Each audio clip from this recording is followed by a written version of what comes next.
नमस्कार, स्वागत है आपका। आपके साथ मैं दीपेश बरगले। रायबरेली गांधी परिवार के लिए सबसे सुरक्षित लोकसभा सीट रही है। पिछले 2 दशक से सोनिया गांधी रायबरेली का नेतृत्व करती आई हैं।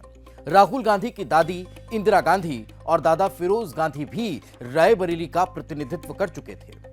शायद इसलिए अमेठी को छोड़कर राहुल गांधी ने गांधी परिवार की परंपरागत सीट रायबरेली से चुनाव लड़ना अपने लिए मुफीद समझा। वैसे पहले अमेठी सीट भी कांग्रेस का गढ़ हुआ करती थी, लेकिन 2019 में मिली करारी शिकस्त ने यहां से गांधी परिवार का नाम मिटा दिया। नतीजा ये कि गांधी परिवार का कोई सदस्य तकरीबन 25 बरस के बाद अमेठी से चुनाव नहीं लड़ रहा है। खुद 15 साल अमेठी से सांसद रहे राहुल गांधी ने इस बार रायबरेली को चुना है। राहुल गांधी शुक्रवार को अपनी मां सोनिया गांधी, कांग्रेस के राष्ट्रीय अध्यक्ष मल्लिकार्जुन खड़गे और बहन प्रियंका गांधी की मौजूदगी में रायबरेली से पर्चा भरकर आए। अमेठी के बजाय रायबरेली से चुनाव लड़ने का निर्णय लेकर राहुल गांधी ने चुनावी विसात पर जो चाल चली है, उससे उम्मीद यही होगी कि उनके विरोधी चारों खाने चित हो जाएंगे। हालांकि रायबरेली को कांग्रेस राहुल गांधी के लिए जितनी सेफ सीट मानकर चल रही है, उसकी संभावनाएं जमीनी स्तर पर कमतर की दिखाई देती है।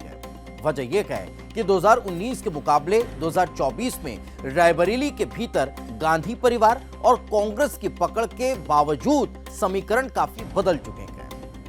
रायबरेली में बीजेपी पहले ही मार चुकी है सेंध। भारतीय जनता पार्टी रायबरेली में राहुल गांधी के उतरने से पहले ही बड़ी सेंधमारी कर चुकी है। आदित्य सिंह, जो रायबरेली सदर सीट से विधानसभा का चुनाव कांग्रेस के टिकट पर जीत कर आई थी, वो इस वक्त भारतीय जनता पार्टी का हिस्सा है।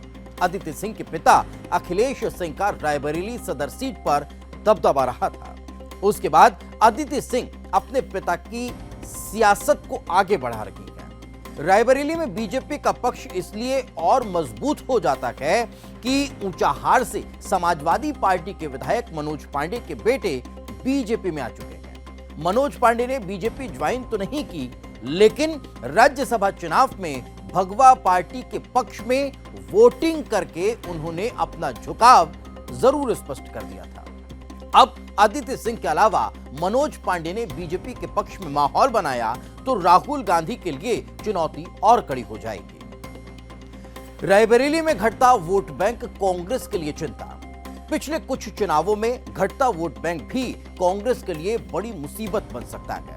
आंकड़े बताते हैं कि पिछले 3 चुनाव से रायबरेली में कांग्रेस का वोट प्रतिशत 15% से ज्यादा घट चुका है। सोनिया गांधी को 2009 में 72%, 2014 में 63.80% और 2019 में 55.80% वोट हासिल हुए, जो कांग्रेस के घटते वोट बैंक को साफ दिखाता है। रायबरेली का जातिगत समीकरण क्या है? अब अगर रायबरेली के जातीय समीकरण को समझा जाए तो इस लोकसभा क्षेत्र में तकरीबन 35% दलित मतदाता बताए जाते हैं। एक अनुमान के मुताबिक यहां ब्राह्मण, यादव और मुस्लिम मतदाताओं की संख्या लगभग बराबर है, जो 12% के अनुमानित मानी जाती है। इसके अलावा 5% राजपूत मतदाता, 6% लोधी और 4% कुर्मी मतदाता बताए जाते हैं। हालांकि रायबरेली के जातिगत आंकड़ों को लेकर यह जानकारी ठोस नहीं है। रायबरेली में कांग्रेस का इतिहास क्या रहा है?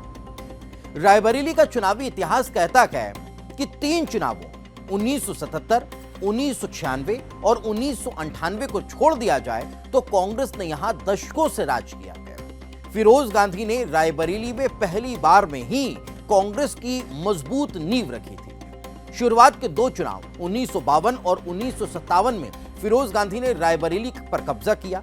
1960 के उपचुनाव में रायबरेली से कांग्रेस के आरपी सिंह जीते, तो 1962 के चुनाव में कांग्रेस नेता बैजनाथ कुरील ने कब्जा जमाया। इसके बाद फिरोज गांधी की पत्नी और राहुल गांधी की दादी यानी इंदिरा गांधी ने यहां कांग्रेस को और मजबूती दी। 1967, 1971 और 1980 के चुनाव में इंदिरा ने जनता के बीच अपनी जगह बनाकर सफलता हासिल की। 1977 में पहली बार कांग्रेस के हाथ से रायबरेली सीट जनता पार्टी के राजनारायण ने छीन ली थी। राजनारायण ने इंदिरा गांधी को हराया था, जो उस समय देश की प्रधानमंत्री थी। इसके बाद इंदिरा गांधी की बहू सोनिया गांधी ने राजनीति में एंट्री ली और 1980 में रायबरेली से चुनाव जीता। बाद में पूर्व प्रधानमंत्री राजीव गांधी के करीबी माने जाने वाले अरुण नेहरू ने 1980 के उपचुनाव और 1984 के आम चुनाव में रायबरेली पर कांग्रेस का परचम लहराया।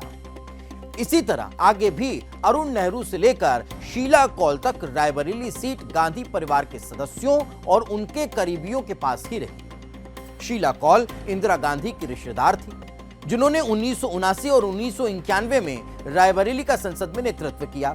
1999 में सतीश शर्मा को कांग्रेस के टिकट पर रायबरेली से सांसद चुना गया।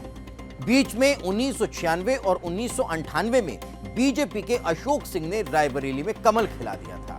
यह आखिरी मौका था जब किसी गैर कांग्रेस नेता को रायबरेली की जनता ने चुना था।